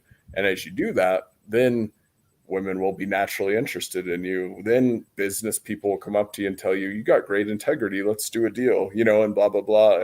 And some sort of semblance of fame will come in your life. All these things that we'll seek externally will actually come in as we work on ourselves. And at the end of the day, if we're too attached to the external thing, whether it's a girl, whether it's money, whether it's whatever, we won't be as attached, because we will have that self-development as the core of everything, right? And as the reward. And so when things will come in, things will fall out, but there won't be this underlying neediness. And even in business, people can sense that. If I'm trying to make a deal because I feel like I have to have this real estate deal in order to be validated, that person on the other end is going to see that, they're going to feel that, and I'm going to pay probably a shit ton more than I should for that property. And I've done that before, because I'm like, I have to have this property, And then there's other times when I'm like, no, I'm on my path. The right property will come in, the right situation will come in, and then I'm like negotiating way better. You know what I mean? And it's the same thing in relationships. I think if we're on our path, we're living a consciously congruent life and just being the best versions of ourselves, everything I think will just flow into place with that. People can pick up on energies, because I've been a server for a while, and the amount of girls that have left me their number without me really having to like flirt with them is kind of crazy. So, and like there's other attractive guys too that are, muscular and yada, yada, yada, but they can pick up on that energy for sure. So I don't even know if it's a conscious thing, but yeah, there is an energy that comes along that you cannot fake no matter what. So you definitely have to have that aura and that energy around you. The subconscious cues are probably insane when especially for women. They've probably got way more ability to pick up on those things just based on an evolutionary standpoint in order to weed out the creepers, right? The guys that would kill them and murder them. So for like the subconscious cues of somebody like yourself, Ryan, who's on a mission, who's doing cool shit with his life, like you may do something with your eye that you're unconsciously doing that in the back of her mind, she's like, oh, this guy's a high value man, and the other guy who's like ripped and muscular and knows all his game, he's like, he's totally not attracting her because he's got some weird subconscious cue in his facial expression that the girl's picking up. Even like the depth of eye contact, like sometimes like, geez, you make like really like intense, deep eye contact. And I'm like, really? Like, I guess so. Yeah, I could definitely relate to that as well. I mean, I don't know what your guys' experiences have been like, but that's definitely was mine back in the day when I used to go out to bars, on the regular. I don't really do that anymore. But when we did, my friends and everybody that I would hang out with in a group, that's their exact mindset would be, where are the girls at? Where are the girls at? Let's talk to some girls. Let's do this. And then unironically, there'd be no chicks talking to us because we're so focused on where they at. Let me have a good time and talk to them. Right. When the reality is, when I started adopting this new mindset of like, I don't even care anymore. I'm just going to go out, have a fun time with my boys or whoever I'm with and just enjoy myself. And funny enough, on those nights when I didn't care, women would come up to us, or it would just be like, no, not a problem to talk to girls at all. Cause they'd see that we're not attached to that. We're not super needy to get their validation. I'm just there. So massive difference. I think guys always come into like, even like dating in general, like they think, is this girl gonna like me? I need her validation. I need her to give me her phone number. I need XYZ. Bro, if you just like are just walking your path as a man and you're enjoying your life, she's gonna like, I mean, not a guarantee she's gonna like you, but that's the thing. Even if she doesn't, you don't care because you're still doing what you want to do. Right. You don't want her if she doesn't like that either. Yeah. It all comes down to keeping an abundance mindset. I'm not sure if the term has fell so far, but if it hasn't, now it has. And many men also misunderstand the concept of having an abundance mindset. They believe they have to have those many chicks to have an abundance mindset. But you can have an abundance mindset without having those chicks. Like Joe said, with the real estate example is great. you don't, maybe you have a real estate, but let's say you're just getting into it, you're just going to buy your first one, you can still have an abundance mindset, right? As Joe said, another property will come, another woman will come. It's the same thing, and men have to remind themselves of it. Absolutely. There's- I ended up buying Go a ahead, property out here in the States next to a trap house, which is basically a drug house, because I wanted this property so bad. And that's such a good analogy for a girl. Like, and I've met some girls who are like, she's hot as hell, but she's snorting powder, you know, whatever it is.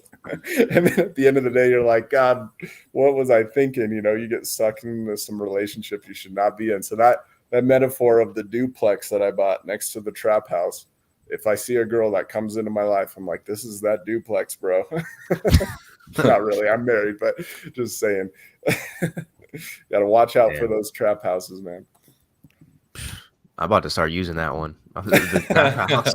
I like Check's a that. trap house, bro. That's the new term. It ain't from the streets. Just she's a trap house. And it works on several levels too, because her girlfriends are a reflection of her character. So if her girlfriends are going out drinking all the time, it's like a neighborhood. Like that trap house wasn't, you know, surrounded by white picket fences. Like those, if her friends, you know, are out drinking 4 nights a week, then she probably is too. She's not different. And I think too, like I remember listening to a guy and he was describing the secret of manifestation, and the way he put it was so beautiful, because it's kind of like the middle path of everything, right? Everything kind of boils down to the middle path. And if you tell, like if you're talking to somebody who wants to learn how to meet women, wants to learn how to, you know, connect with women or whatever, if you tell them like, oh, just don't care about it and just go about your life, like there's a part of him that'll just be super lost too, right?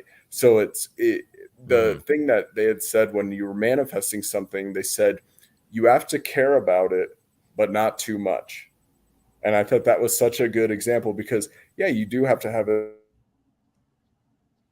intense desire for something, whether it's women, whether it's money, whether it's whatever, but you can't have that intense desire just override everything. So there has to be some sort of semblance of, okay, I do care. I do want more women in my life. I do want more money. I do want more things in my life, whatever they may be.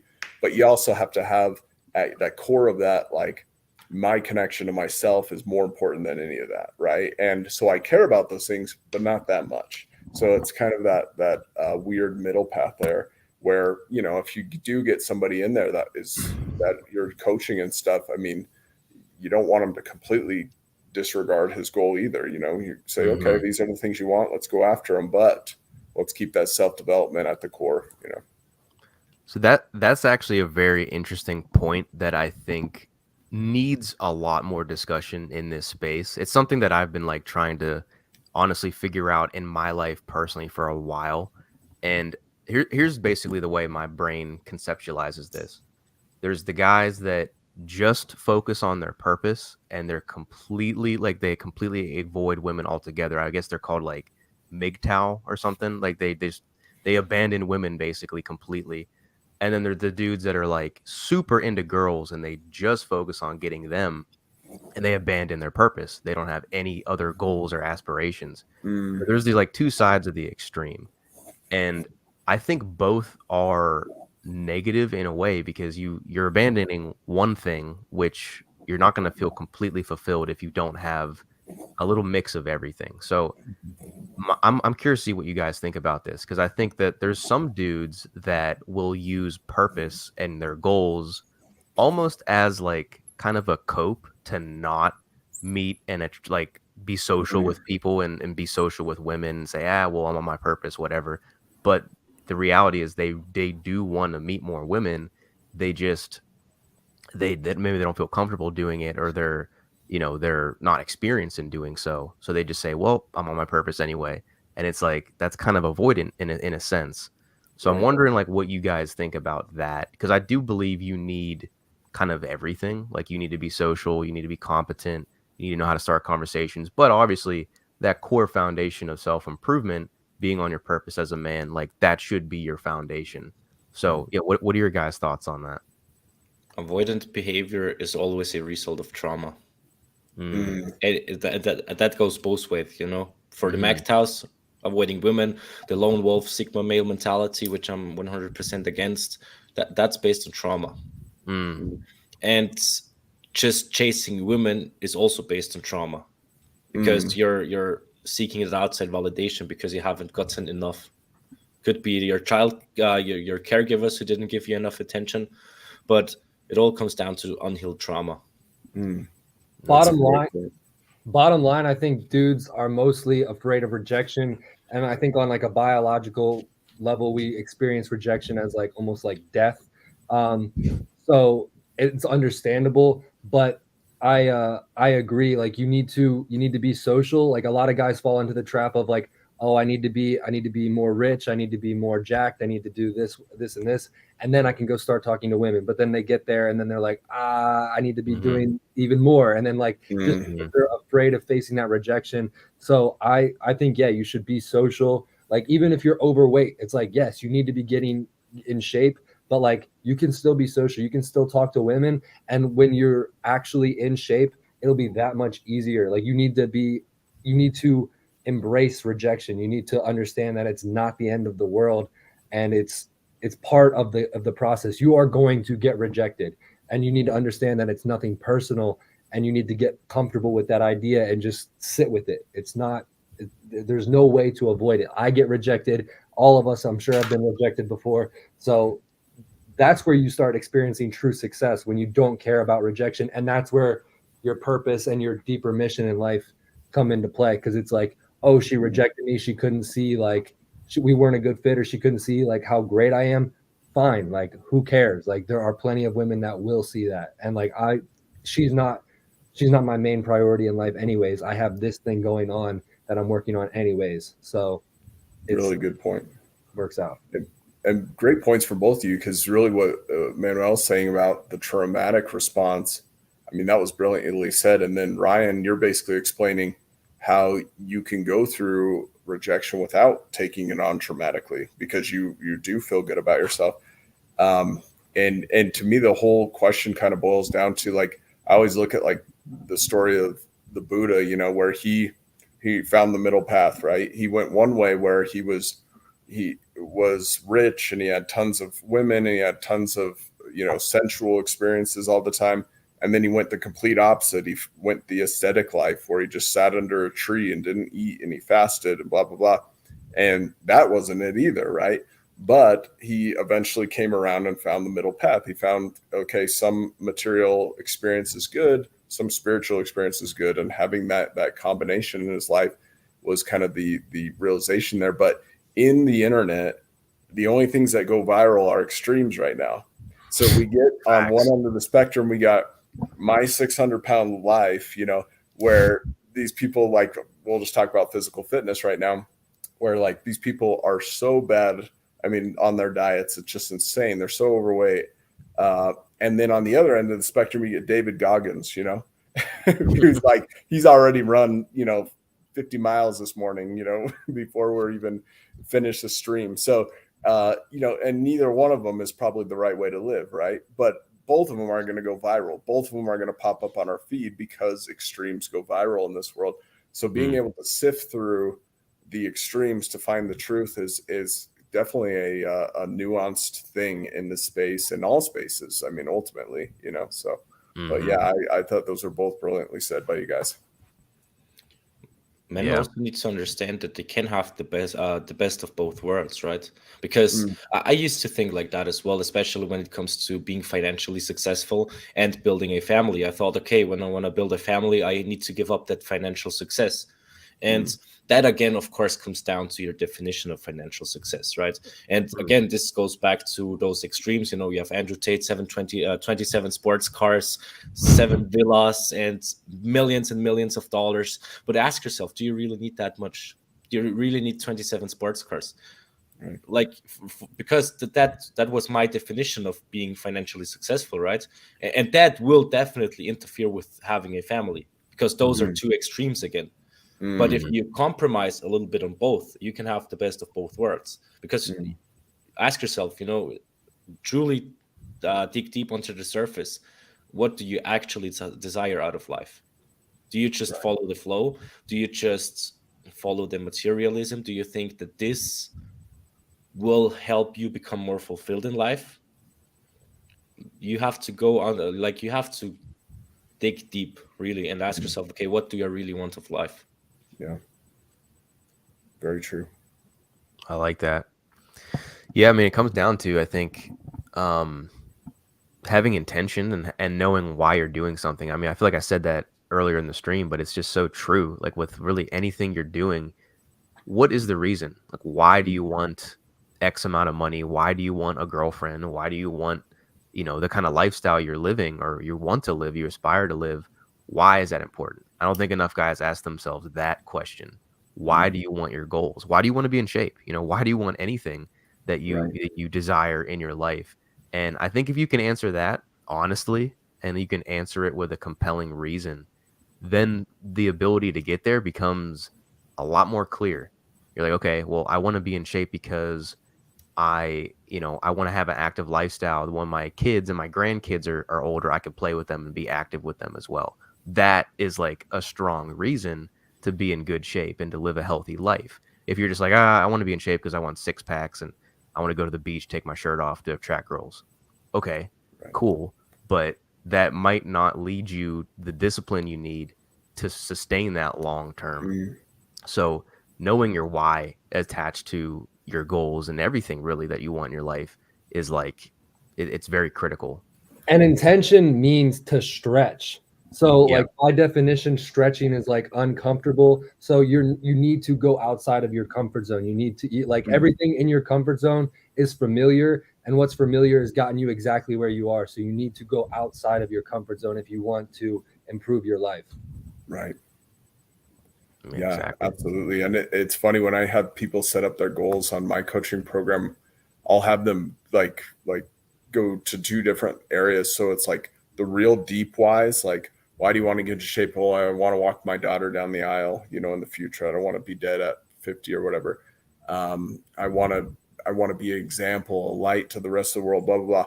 And then on the other end of the spectrum, because I want to take off my shirt and fucking pick up chicks, so it's like, but we hit them both on there because I think having some short-term, those type of goals, just pure ego gratification, sometimes that'll push people the initial step. I know for me, like I was just like, oh, I want a Porsche, you know what I mean? I just want to show off. I look so cool in my Porsche. And I worked my ass off for it and it was cool, but on the different end, it's like, I'm glad the businesses I've set up before that are now providing for my family, right? So it's like having both of those spectrums.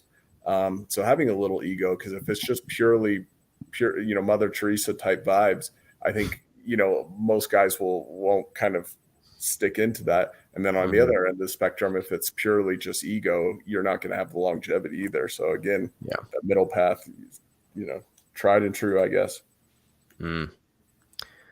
Yeah, I find that the best way, like the biggest wisdom that you can find is usually in the middle of the two sides of really any spectrum. Like there's over here, there's maybe some truth. Over here, there's maybe some truth. But to say that is like the way, it might be, you might lead yourself down the wrong path and you might not be completely fulfilled in other areas. So this is something I think is important too, with especially the space that we're in as like men's content creators. And it's like we said earlier, there's a lot of extremes and there's a ton of just division with, well, it's over here. You have red pill, you have pickup artists, you have these guys, you have MGTOW. Like there's all these extreme like groups. I truly think what the space is missing is that balance, is that middle path of like, well, this is true, this is also true, but this can be true while this is true too. So it's like you're getting a lot of different perspectives and you're giving guys a way of thinking that is fresh. Because I mean, what do we hear in the space all the time? Yeah, just looks, money, status, man. That's it. Just fucking do that and you're good. And it's like, okay, but you're missing purpose, you're missing fulfillment, you're missing, your identity. Like there's so many deeper things there than just that. Even though those things matter, it's not everything. There's a bigger picture that I think gets glossed over. So in your guys' opinion, what does that balance look like for you? Because I know for me, I have a very holistic sense when it comes to like health, relationships, like purpose, goals, and all this stuff. I believe they all kind of work with each other. So what do you guys think balance is, and how can guys maybe start to understand that for themselves? What I like to use, I have a triangle for this, and I can't draw it, but I can try showing it to you on there. Like there's a triangle, right? Okay, it doesn't work. Never mind. It's mirrored, but you have a triangle, right? And let's say at the top you have finances. Left side you have mental health, which is also spending time with family, with friends, etc. So socializing goes there as well. And then you have finances, and in that triangle you have to place yourself somewhere. You can't have it all, because if you say, okay, I'm going all in on finances, you're up here and you're missing the other two. If you say, okay, I go full all in on mental health, family, etc., you're down there, and you don't have energy and time for the other things, because we have to accept that we only have so much time, and we need to set priorities, and you can't go 100% into all of them.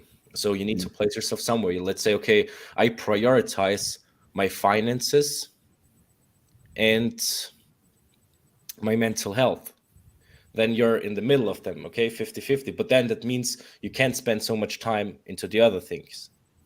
And that's something we have to understand and accept, and then prioritize according to what we need, according to what we want to achieve, and according to what is important to us. Because maybe you're a family guy, maybe you don't care a lot about money so much, then you will be more down on the family end. So that's very personal, that's unique to everybody, and everybody has to just define for himself, okay, those are my priorities, and then also be willing to give up certain things. And a great way you can do this in your daily planning or weekly planning is to have 3 priorities. Because a friend of mine asked me, like, hey, I want to do so much, I don't know when to do it, I don't have enough time. And I said, yeah, well, you simply prioritize. You have 3 things, you place them priority 1, priority 2, priority 3. If you have more than 3 priorities, you don't have any priorities. Then you need to start prioritizing. And you start with the biggest priority in your life. Let's say that's family. Okay, you start your day spending time with the family. Then you do priority number 2. And if you don't have enough time for priority number 3, that's it, that's life.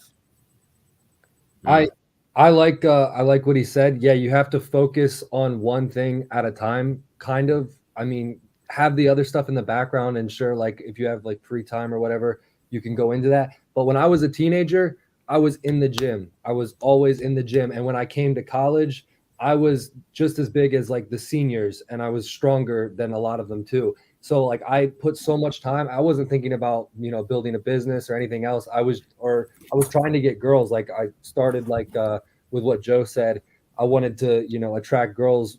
That was like the first month or 2 of me lifting, and then I found out I really liked it. But by the time I was ready to move on to another priority, I already had the habits down. I already had the love for it. So now the gym is still a very much a key part of my life, but it doesn't take up nearly as much time or energy. I don't really have to think about it too much. I know how to eat. I know how to lift. I know how to do X, Y, Z. And now I'm in a phase of my life where I'm building my business. So I'm putting a lot of energy into that. So less time goes to the gym, but now the gym is kind of on autopilot. So it's like chemistry. Like if you want to, you have to put energy into a system or take it out. So like if you're going to freeze water and make ice, you're taking energy out of that system, and that brings the molecules together. So like you only have so much energy. So in order to bring these pieces together, you need to make it so that this habit, like the gym or wealth creation, takes as little energy as possible. So then you have more free energy to put to dating, to put to whatever your other priorities are. So like I've built my body. Now I'm building my business. After that, I'll build my family, because then I'll have, like, that's just how I see it right now. It could change, but I think, yeah, you got to specialize until the point of I guess mastery, until I can successfully get clients to where I can provide for myself and not really have to try too hard at it. Then I need to continue doing my business and building it and understanding it more and more and more, so that I have more free energy to put towards other stuff. That's how I see it. No, that's a great point. And I know for me, it's an ongoing battle because I've got a family and a wife and a kid and stuff like that, but I'm also extremely ambitious. And so it sometimes is a struggle for me. And I think one thing that helped me is kind of figuring out my value hierarchy, right? And figuring out, okay, like what is my top value in life? And then centering everything around that. Because if my top value in life is family, then my activities have to be around that, which it's not. I mean, ultimately, my top value is self development. So my activities surround around that. So if it's between me sitting around hanging out with family all day because, you know, whatever people are in town or going to the gym, I'm going to go to the gym that day. I will come back and hang out with family because family's number 2 on my list. They're right behind it, right?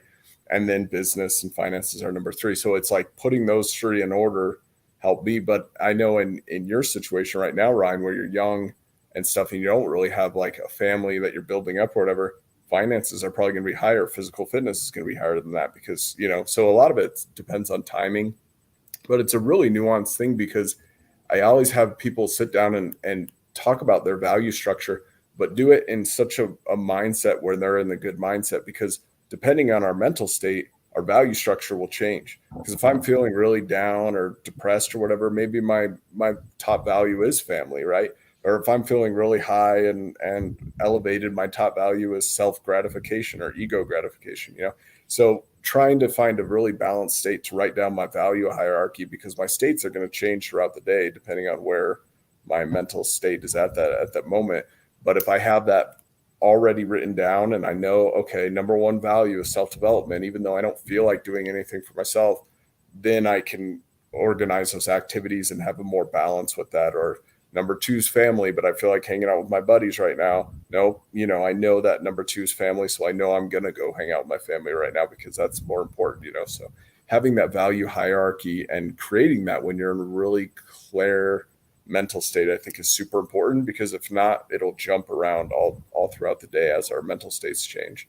But that's kind of a little nuance there. But for me, that's what's helped me kind of create the balance, is finding what my hierarchy is in order to balance around that, you know, because is it 25, 25, 25, 25? No, it's not, because I think self-development is more important. You know what I mean? So it's really probably 50%, then 25%, then 10%, you know, so it's not exactly a all 4 wheels type of thing, or all 8 areas all firing at the exact same magnitude. It's basically wherever my hierarchy is at that moment, that part is going to take over, and the smaller areas are going to kind of get the energy is not going to go to those as well. Yeah, you guys all make really, really good points, and I think at the end of the day, it does come down to prioritization, scheduling, knowing exactly where these values set for yourself. I mean, I did the same thing at the beginning of last year. I started doing this, and I've continued it even this year and beyond probably. But I made a list of just like different values that I had, or different intentions I had for the year. So like number 1 was, and I kind of go back and forth with these. It's like business and health. Those are like those are almost interchangeable for me. Like they kind of, sometimes business is number 1, sometimes health is number 1, but those 2 things are like top tier as far as what I'm prioritizing. And then below that, number 3 was always social life. So like networking, going out, meeting people, approaching people, all that kind of stuff. That came at afterwards of those 2. And then anything below that was like dating, or dating's like pretty low on my list right now, but it could be whatever, like having fun, playing, like I like playing video games sometimes, so like that's like way down there.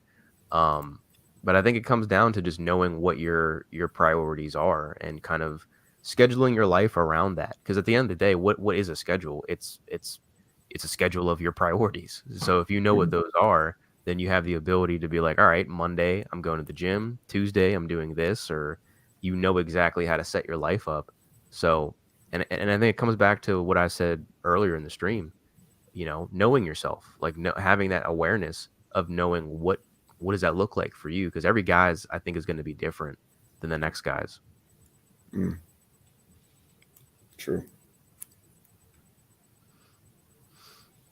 Yeah, guys. Well, I think I pretty much I got a little bit of time left. I do have to hop off on a call in about half an hour, but we've been streaming for about 2 hours now almost, and I think we talked about a ton of value, uh, like a really good amount of perspectives and things that I think guys can walk away with, and hopefully start applying. I don't want this to be one of those things where it's just like content porn and they're just watching the stuff and they don't actually apply it.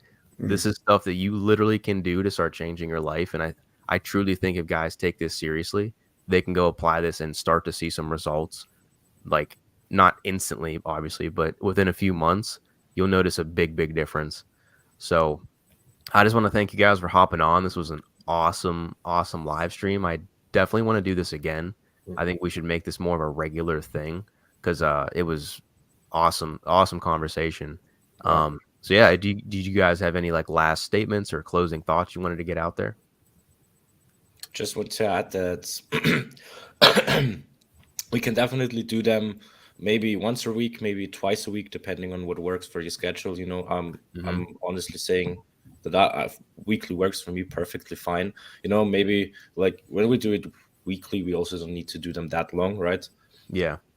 So I would say weekly is good, maybe twice a week, depending on our schedules. And of course, not every live stream will have everybody on there because it's very hard to manage. We noticed that, right? Yeah. But it was a really great live stream, and it was a pleasure talking to you, man. Absolutely, guys.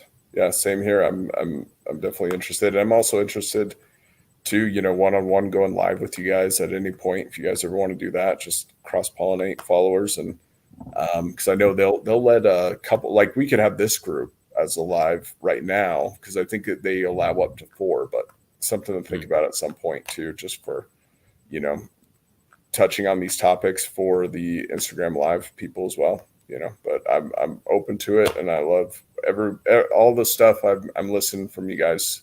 I'm definitely aligned with. So it's cool to hear. And even the things that I'm maybe not 100% aligned with, I'm learning from. So it's always good. Iron sharpens iron, as they say. Absolutely.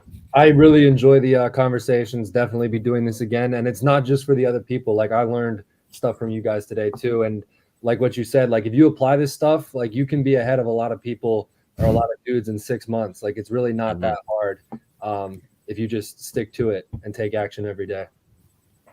Facts. Yeah. Real quick, if you guys want to throw your handles out there, I'll leave all your links down below. Where can people find you?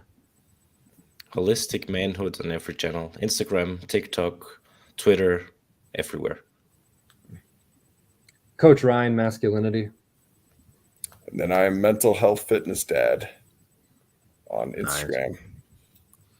Nice. And you guys know where to find me, obviously. The Sophisticated Man. You put that on TikTok, Instagram, YouTube. That's where I'm at. But yeah, guys, definitely start applying this stuff, please. I mean, again, I don't want this to be one of those things where you get a bunch of content and you're like, oh, cool, let me watch the next one, and nothing changes. Like, start applying this stuff now, because you literally will notice a difference if you take it seriously, and start applying. And if you need help, that's what we're here for. I mean, we're all coaches. We all help clients kind of do this and take them through the process to give them structure through planning, strategizing, different types of coaching methods. So if you guys need help, that's what we're here for. We all offer some type of coaching. I don't know if it's all one-on-one, but obviously I offer one-on-one coaching. I'm sure these guys do as well. So if you need the extra support, don't be afraid to hit us up, because that's what we're trying to do. That we're trying to help other guys out and get them to that next level in their self-improvement. So if you enjoyed the stream, give it a thumbs up, subscribe to the channel, all that fun YouTube stuff. But yeah, guys, we'll see y'all next time we do this. Hopefully pretty sooner than later. But cool. We're gonna bounce out of here, guys. Peace. Awesome, guys. Appreciate it. Bye. See you guys. All right.